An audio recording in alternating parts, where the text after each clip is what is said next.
যথোচিত মর্যাদায় আজ উদযাপিত হল বীরবাল দিবস। রাজধানীর চাঁদমারীর শিখ ধর্মাবলম্বীদের গুরুদ্বারে এই উপলক্ষে আয়োজিত ধর্মীয় প্রার্থনা সভায় যোগ দেন মুখ্যমন্ত্রী ডাক্তার মানিক সাহা। তিনি বলেন, এই দিবসের মূল উদ্দেশ্য হচ্ছে দেশের যুব শক্তির মধ্যে আস্থা ও আত্মবিশ্বাস বাড়ানো এবং দেশাত্মবোধে উদ্বুদ্ধ করা। গুরু গোবিন্দ সিং এর দুই শিশু পুত্র সাহেবজাদা বাবা ফতেহ সিং এবং জোরাওয়ার সিং এর আত্মত্যাগ ও অতুলনীয় সাহসকে স্মরণ করে 2022 সালে আজকের দিনে দেশ জুড়ে এই বীর বাল দিবস উদযাপনের ঘোষণা দেন প্রধানমন্ত্রী।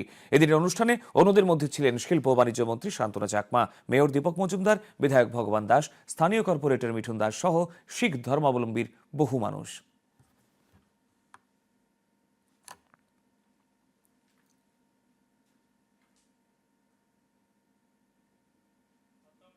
প্রতি বছর উনি ঘোষণা করেছেন 2022 থেকে।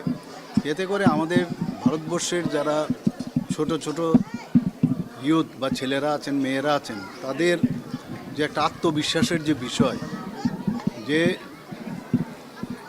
কিভাবে বলিদান দিতে হয় এবং নিজের প্রতি কতটুকু আমাদের আস্থা থাকলে, আমাদের ধর্মের প্রতি আস্থা থাকলে, আমাদের দেশের প্রতি আস্থা থাকলে দেশকে সামনের দিকে এগিয়ে নেওয়ার জন্য যে ওনাদের যে কুরবানি দিয়েছেন, তাদেরকে সামনে রেখে এটা কিন্তু একটা শিক্ষার বিষয়।